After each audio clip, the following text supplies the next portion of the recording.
महाभारत के युद्ध में महारथी कर्ण का जीवन अद्वितीय और प्रेरणादायक था। वह एक ऐसे योद्धा थे जिन्होंने अपने चरित्र और वीरता से इतिहास में अपनी छाप छोड़ी। लेकिन कर्ण का जीवन केवल एक जन्म तक सीमित नहीं था।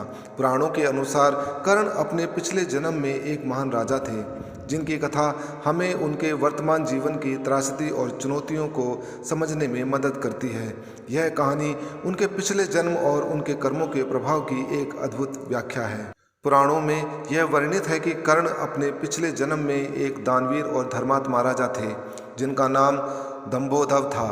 राजा दंभोधव अपनी प्रजा के कल्याण के लिए समर्पित और एक आदर्श शासक थे। वे सत्य और धर्म के मार्ग पर चलते थे और हमेशा न्याय का पालन करते थे। उनका एक विशेष गुण था, वह हमेशा दूसरों की मदद करने और दान देने के लिए तैयार रहते थे।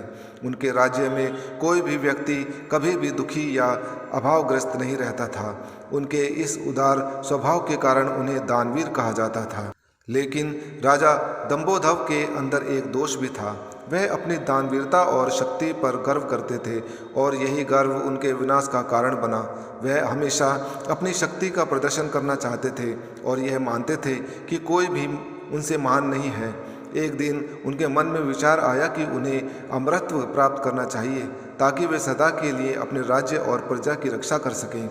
इस उद्देश्य से वे ऋषि मुनियों के पास गए और उनसे अमरत्व का वरदान मांगा। लेकिन ऋषियों ने उन्हें बताया कि अमरत्व केवल देवताओं और कुछ विशेष आत्माओं के लिए है।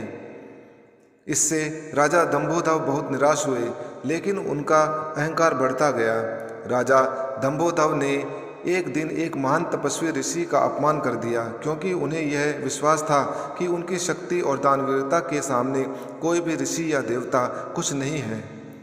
ऋषि बहुत क्रोधित हुए और राजा को श्राप दे दिया कि उनका अगला जन्म एक ऐसा होगा जिसमें उन्हें अपमान और अस्वीकार का सामना करना पड़ेगा और उनका जीवन संघर्ष और दर्द से भरा होगा। ऋषि ने कहा कि उनकी दानवीरता के बावजूद उन्हें समाज से वह सम्मान नहीं मिलेगा जो वह चाहते हैं। राजा दंभोधव को इस श्राप का प्रभाव तुरंत महसूस हुआ। वह समझ गए कि उनका अहंकार उनके पतन का कारण बना है। उन्होंने ऋषि से क्षमा मांगी, लेकिन श्राप अटल था। ऋषि ने उन्हें यह कहकर सांत्वना दी कि उनका अगला जन्म महान होगा और वह एक वीर योद्धा के रूप में इतिहास में अमर हो जाएंगे, लेकिन उन्हें अपने कर्मों का फल भोगना ही होगा। श्राप के प्रभाव से राजा दंभोधव का अगला जन्म महारथी कर्ण के रूप में हुआ। कर्ण का जन्म एक बहुत ही कठिन परिस्थितियों में हुआ। उनका जन्म कुंती से हुआ, लेकिन वह कुंवारी माँ थी और समाज के डर से उन्होंने कर्ण को त्याग दिया।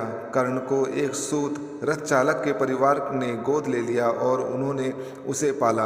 यद्यपि कर्ण ने हमेशा अपने जीवन में महानता का सपना देखा, लेकिन उन्हें समाज ने हमेशा नीच जाति का माना और अस्वीकार किया। यही उनके पिछले जन्म के श्राप का परिणाम था। कर्ण का जीवन संघर्ष से भरा था। वह एक महान योद्धा बने जिन्होंने परशुराम से शिक्षा प्राप्त की, लेकिन उन्हें उनके जातिगत कारणों से भी तिरस्कार झेलना पड़ा। महाभारत के युद्ध में भी कर्ण का जीवन अनेक त्रासदियों से भरा रहा।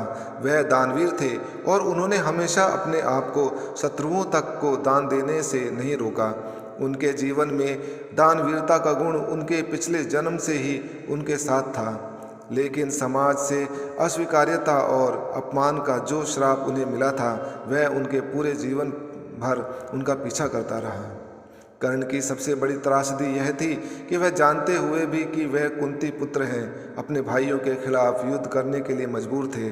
उन्हें धर्मराज युधिष्ठिर के खिलाफ लड़ना पड़ा, क्योंकि उनका धर्म और कर्तव्य उन्हें अपने मित्र दुर्योधन के प्रति वफादार रहने के लिए बाध्य करता था। यह उनके जीवन का सबसे बड़ा धर्म संकट था और यही उनके जीवन की सबसे बड़ी विडंबना भी थी। कर्ण की मृत्यु महाभारत के युद्ध में अर्जुन के हाथों हुई।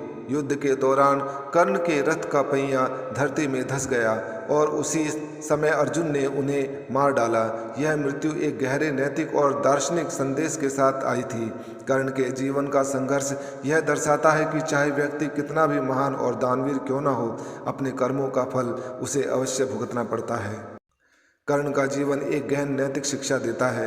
यह बताता है कि व्यक्ति के कर्म ही उसके जीवन का निर्धारण करते हैं। कर्ण अपने पूर्व जन्म के कर्मों के कारण एक श्रापित जीवन जीने को मजबूर थे, लेकिन उन्होंने कभी भी अपने सिद्धांतों और धर्म को नहीं छोड़ा। उन्होंने अपने जीवन में आई हर कठिनाई का सामना साहस के साथ किया और हमेशा अपने मित्रों और अपने धर्म के प्रति वफादार रहे। पुराणों के अनुसार कर्ण का जीवन हमें यह सिखाता है कि चाहे व्यक्ति कितना भी शक्तिशाली और दानवीर क्यों न हो, उसे अपने कर्मों का परिणाम भुगतना ही पड़ता है। अहंकार और गर्व कभी भी किसी के लिए अच्छा नहीं होता और हमें हमेशा विनम्रता और धर्म के मार्ग पर चलना चाहिए। जय श्री कृष्ण, जय श्री राधे।